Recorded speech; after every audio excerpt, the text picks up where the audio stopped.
Hello again. This is an update on the SCSA, the Southern Cross Small Arms TSP X Chassis.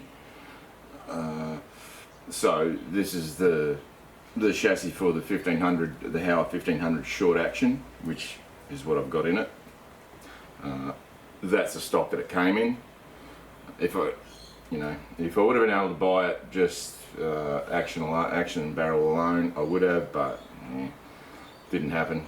Anyway, it's not much more with the Hogue. I don't actually mind these Hogue stocks. They are nowhere near as bad as, say, I don't know. I haven't really seen the stock of a Remington 783, but I know that the Savage Axis stocks, synthetic stocks, are just garbage.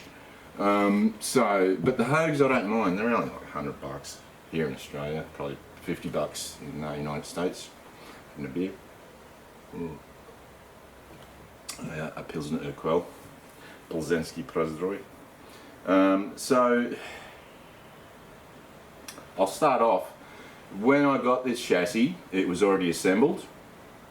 This was the display model. This was the last one that they had. So I snapped it up because, yeah, the way it's supplied, even though this is made in Australia, you know, the preferred market is the United States. So you guys get everything, even if it's made here, you'll get it before we get it, and you'll get it cheaper. Seriously, that's the fact. Large, in part due to the people who distribute firearms and ammunition and parts and accessories. They're a bunch of scumbags, greedy scumbags, and they give you guys a discount while the domestic market gets stung. So yeah, I won't say who it is. There's two large ones, and yeah, I don't think they're any better than each other. So now, so this is a Howa 1500 short action in 6.5 Creedmoor, and I know I've said in the past that, you know, I'm not really interested in 6.5 Creedmoor. What can it do that the 6.5 by 55 Swede or the 243 can't do? Look, yeah, I've relented, and you know, I'm a bit like that. I'm a bit contrary, you know, when there's so much hype about something, I just go, yeah, that sounds like a lot of hype to try and sell that crap. But the 6.5 Creedmoor is no doubt the real deal. So, and I bought this for accuracy long distance accuracy shooting. So to start with, like I was saying, this chassis was already assembled at the gun shop. It was the display model, and what I found out when I went to put the action in the chassis was that one of the action screws, I can't remember which one, but you have to take that assembly off, which is part of the magwell cover, whatever, and also the pistol grip and trigger guard assembly. You have to take those two off to get to the action screws to be able to screw them into the action. Now, so did that, screwed one screw into the action, you know, not tight obviously, just finger tight. Went to screw the other one into the action, that screw ain't going into the action. I was thinking, what the hell? Is this thing out of alignment? You know, are these holes for the action screws out of alignment on this chassis? And I'm looking in the hole, torch in there, no, that's aligned. I'm trying again, and what the hell's going on? So I undid it. Then I've realised there were two different size screws. What?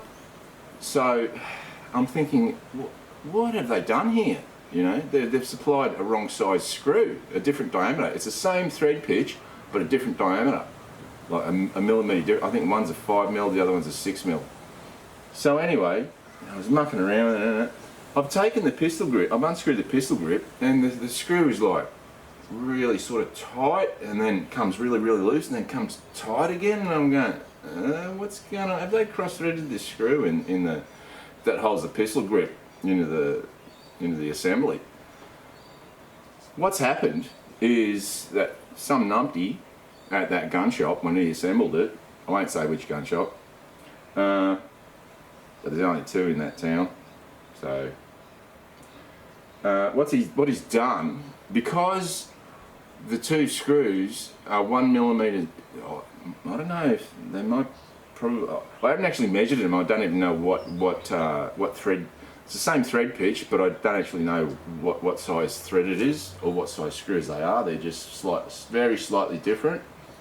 What he's done is, because of the 2 screws are the same thread pitch, the smaller diameter screw has actually managed to screw, and it's a fair length, has actually managed to screw the pistol grip into the assembly and hold it there.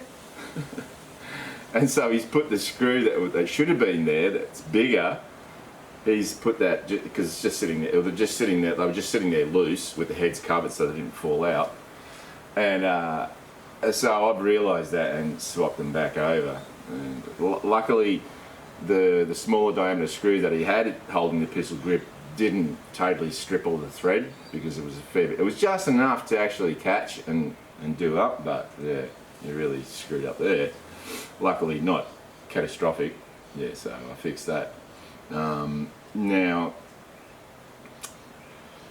whether, I don't know, I probably, yeah, I will bed where the recoil lug recess, the recoil lug into the recoil lug recess. I don't know about the rear screw, action screw. I don't know if I'll bed that. I probably will. I'll probably bed both, just so it's 100% secure, not moving anywhere. They don't really advise it. They don't say, yeah, you should or you shouldn't or anything. I think they just leave it up to the individual. So it went straight in, not a problem. Yeah, because this isn't a true heavy barrel, there's a heap of room around the barrel. I don't know if you can see that. There's a ton of room around that barrel, which, no biggie. It's probably better. It's probably going to cool down a lot quicker. Now, one thing that you should be aware of if you buy, oh no, I've got washing out and it's starting to rain. Yeah. Alright, so that's what that noise is, rain. So if you buy one of these for a Howa short action, or actually it doesn't matter, if you buy one of these for a short action, I don't know about I don't know if they make these for long actions or not, but so if you buy it, there is the old issue of not all magazines fit, okay? And I mean, there's one there that just doesn't fit. Not only does it not catch on the magazine release catch, it just doesn't fit. So the ones that do work,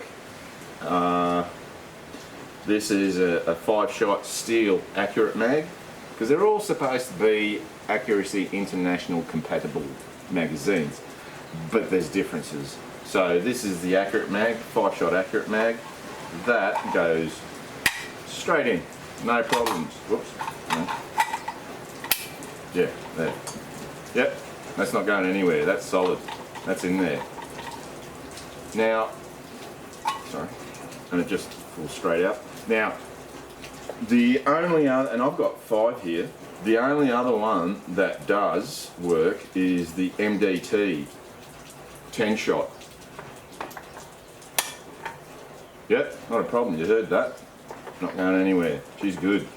Now, a word, I've always been a steel over plastic man, but as far as magazines are concerned, yeah, I think these these plastic mags are actually better.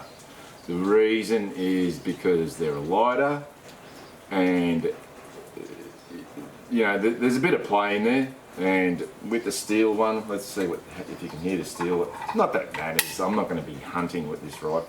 It might be. You can hear that. That's rattling. That's an audible rattle, right? With the polymer one, you don't have metal on metal. It's a lot quieter. You know, it still rattles, but big difference between the steel, metal on metal, and plastic on metal. Now, ones that don't work. This is an accurate mag, a 10-shot accurate mag. Steel, no, doesn't work. This is, even though this is, you know, it's, I really shouldn't be trying it. That's actually a 223, so we'll disregard that. This is an actual accurate AI, Accuracy International steel 5-shot mag, and it. So this is supposed to be made for Accuracy International magazines. The front of the magazine, for whatever reason, it won't even go in. Like, no, not happening. The other one that doesn't work that I've got is a Ruger 308 mag. Now, you might be saying, why are you trying the Ruger mag? Because the Ruger mags are Accuracy International type mags, and this one, no, just doesn't catch. No. So far, I mean, I don't have every brand of mag, you know, but so far the only mags that will work is the MDT. Very nice. Can you hear that? And what's this one? The Accurate mag, I think, wasn't it? Yeah, the 5-shot steel Accurate mag, which is probably the one that I'll use because I'm going to be single feeding when I'm shooting this thing. I don't need a 10-round mag, you know, when you're going to be single feeding, because there's a distinct possibility that the rounds that I will be loading will be way too long for the magazine. That depends, because if this thing's got a seriously long throat, I'll be pointing those projectiles out as far as they'll go. And the thinking behind that is that I want to get as much powder in that case as possible without going over pressure, because the actual sort of standard velocities of these 6.5 Creedmoors is about 2,600 feet per second, which is, it's pretty slow these days. You know, if you're not around 2,800, you're not shooting very flat. So I want to get this thing shooting as flat as possible, and without hindering accuracy. So what do I need to do is, because I've been watching a lot of, pretty much every one of these videos, a guy called Erik Cortina. He's a professional long-range shooter in the United States. If you have not watched Erik Cortina's videos, ErikCortina, if you have not watched Erik Cortina's videos, do it. Some of you might get butt hurt because he really does dispel some myths. Like, yeah, he doesn't mind hurting people's feelings with facts, but at the end of the day, facts don't care about feelings. It's only, you know, weak-minded humans that are hurt by facts. So watch Erik Cortina's videos, because the way that I've been doing load developing and trying to achieve accuracy has been pretty much completely wrong. Not completely wrong, but largely, to a very large extent, it's been wrong. And what I've learnt from him is a bit of a revelation, actually. I started watching his, because the one video that really got me watching all of his videos was the it's stupid to neck size, I think is the video's called. So straight away there's going to be people going, what? No, you should only neck size. Well, you know, he explains why it's stupid to neck size only, and I'm not sure if it's the same video, but there's another video where he's at a competition, and like all of the top shooters, mostly Americans, but it's in the United States, so he's going along all the top shooters in the United States and asking them, do you neck size or full length size? and without exception, 100% of them are full length size. And he goes in another video, he goes into detail and tells people why you should stop neck sizing. I believe that, and one of the guys actually commented and said, I full length size because I like consistency. Yeah. So when you're neck sizing, you're not getting consistency. And I've never neck sized, I've always full length sized. And that was because of Uncle Nick Harvey. If you don't know who Nick Harvey is, then you don't know shit. Because he's like the grandfather of Australian shooting, you know. And I remember reading one article that he'd written, and he said in all the decades that he's been shooting in pretty much every competition that's ever existed in Australia, he has never noticed any difference between the inaccuracy between neck sizing and full length sizing. So if a person with his experience, knowledge, prestige says that, that's worth something. You know, I don't. If you want to be a champion, don't listen to idiots. You know, don't listen to backyarders. You listen to the champions. You listen to the people who know what they're talking about. Erik Cortina is certainly a champion. He knows what he's talking about. Nick Harvey knows what he's talking about. So, but the method of load development was very, very interesting that Erik Cortina went through, and that is essentially you can pick as long as your powder charge is not over pressure, and if you're touching the lands, you can get pressure problems. The closer you are to the lands, you will have more likely to have pressure problems more quickly, like in the size of the charge. And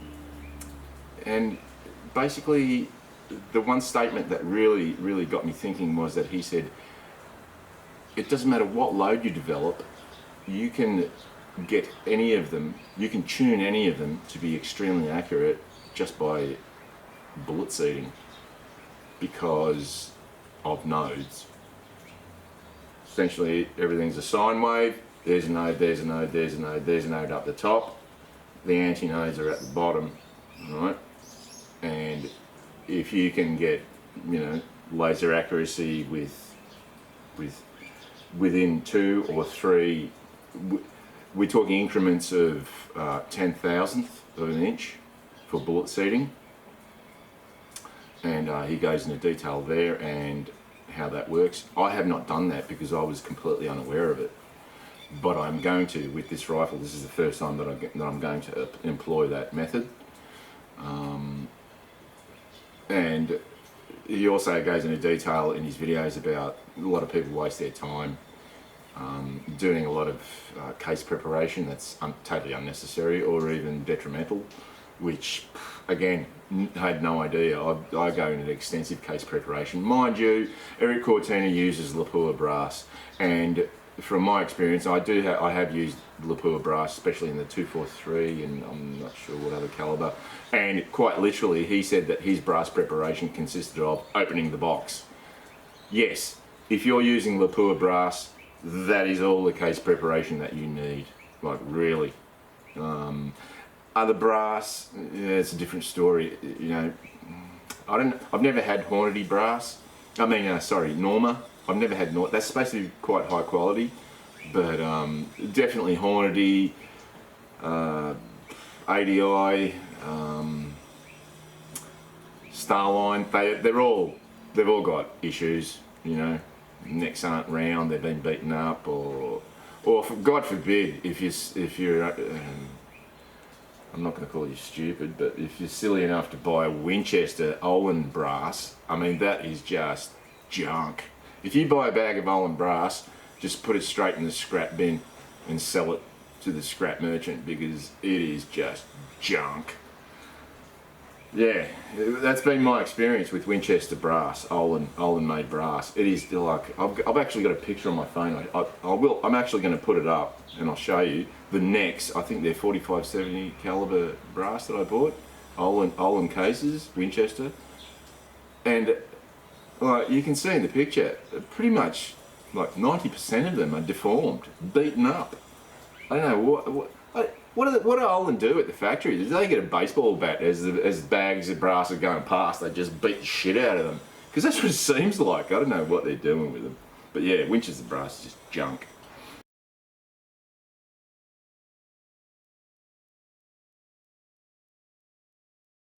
So, getting back on the subject of this thing, sorry about that segue, but that was really important to tell you about Erik Cortina, because like this diet that I'm on, that was another major revelation. Yeah.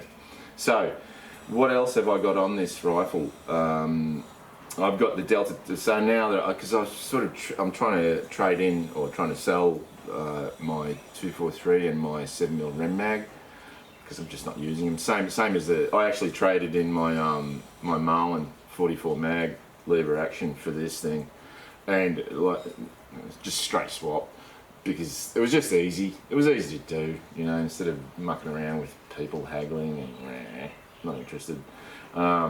And that was a sweet rifle. I had the big loop put on it, or I put the big loop on it. I put the Wild West trigger in it. You know, yeah, that was a sweet rifle. But I prefer the 4570, you know, all day long.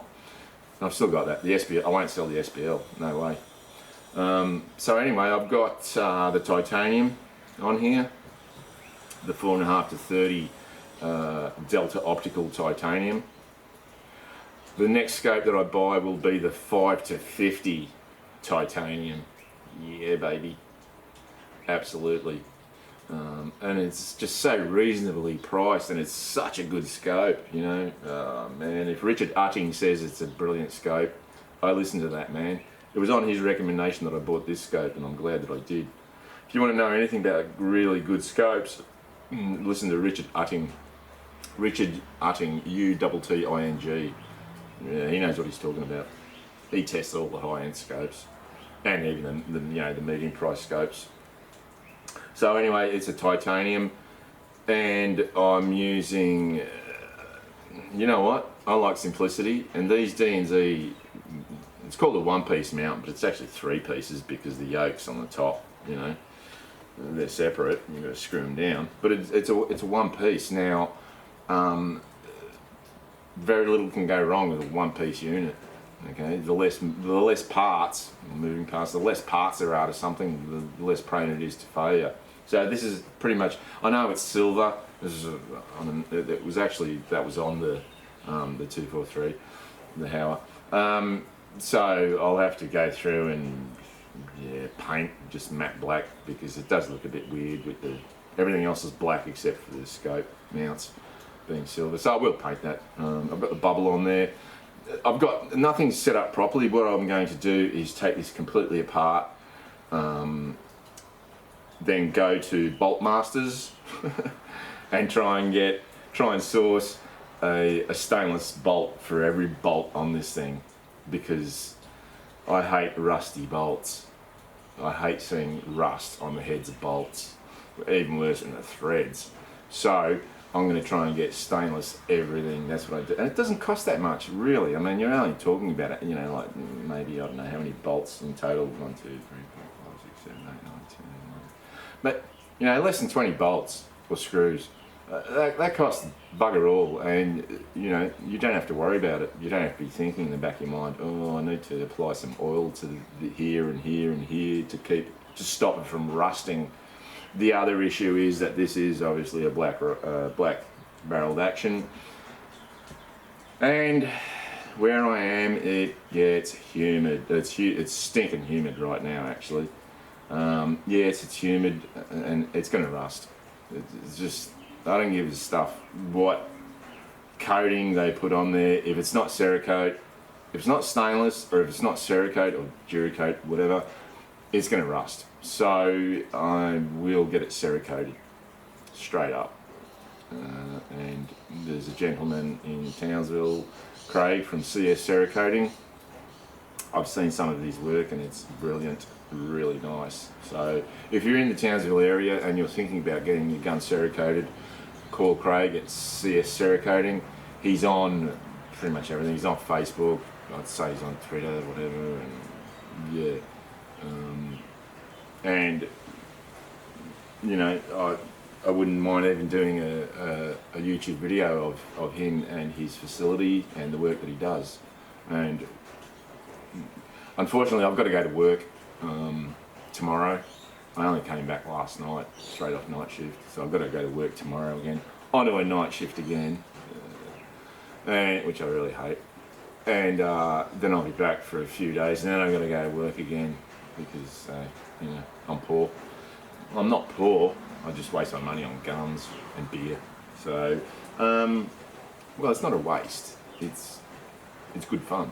So that's not a waste. It keeps me happy and healthy. So there's really not much more else that I can say about it. It does come. It comes with a threaded barrel, so you can put. I'll wait and see before I go putting a brake on there, because if this thing's you know, shoots like a puppy, well, why bother with a brake? Although I have seen instances, and even I've experienced it, where accuracy was improved by having a brake on there, which is a little bit weird, but I'm not sure what the physics that's involved. But yeah, I've seen it and I've experienced it. So I'll wait and see. I'll get the load development down, you know, the ammo, you know, dialed in, and then. I don't know if adding a brake afterwards is going to affect it detrimentally. It's going to be interesting to see. I don't think so. But so that's what I wanted to do. I wanted to cover this thing, and the fact that I can only use 2 magazines out of 5. Same old. Like with the, you know, with those alloy bottom metals that you put on the normal stocks, they're the same. You know, everything's just slightly different. Now, one thing I have done is that I've taken the Howa hacked trigger out, and I've put a Timney in, and this Timney, that is a hair trigger. I don't know if I'll keep the Timney in there because it's really light. Like, I've got that super light. Yeah, it just breaks. Probably, I don't know, 10 ounces or something, if that. Because I actually like that too. I don't know whether they've changed it again, but the trigger on this thing was different. Like that first stage is really light. Okay, it's really light, and then you got to squeeze it, because I would say that, I don't know what bullshit number they reckon, but I reckon that thing's about almost 4 pounds. It's pretty heavy. Probably, I would say 3.5 pounds, that trigger. Yeah, you had to squeeze it, pull it for it to break. So what I'll do is I'll do a bit of a job on it, try and make it lighter, because I actually do like the hacked trigger. Yeah, I think it's a nice trigger. It's just too heavy, you know. Yeah, for safety reasons or whatever, but yeah, just crazy heavy. 4 pounds in a rifle like this, right? No, that's wrong. Probably 3.5, 4 pounds, something like that. Yeah, so I think I'll do a job on the trigger and put that back in here, and I won't use that Timney. But generally speaking, overall, this is. Everything fitted great. Everything's great on it. You know. Yeah, Howa. Exactly what you expect. But specifically the TSP X Chassis, it's a very nice piece of kit. It's really solid. It doesn't move around at all. There's nothing. But like I said, I'm just going to take it apart completely and get all stainless bolts, screws for everything, because yeah, where I am, things rust. Okay, so that's pretty much it for now. You're not going to hear from me for a little while because I'm going to be busy working. So until next time, see you later.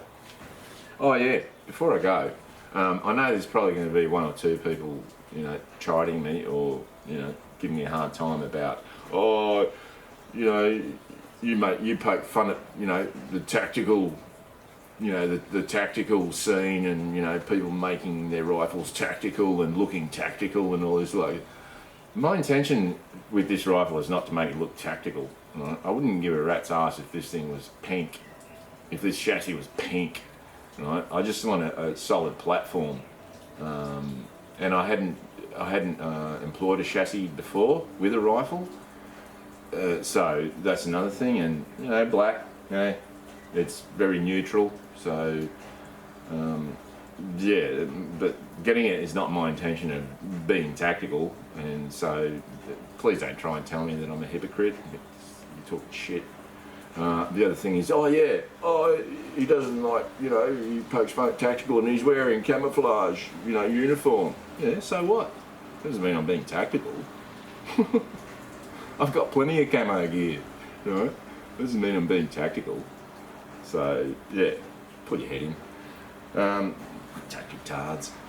So yeah, that's it, and I'll see you later.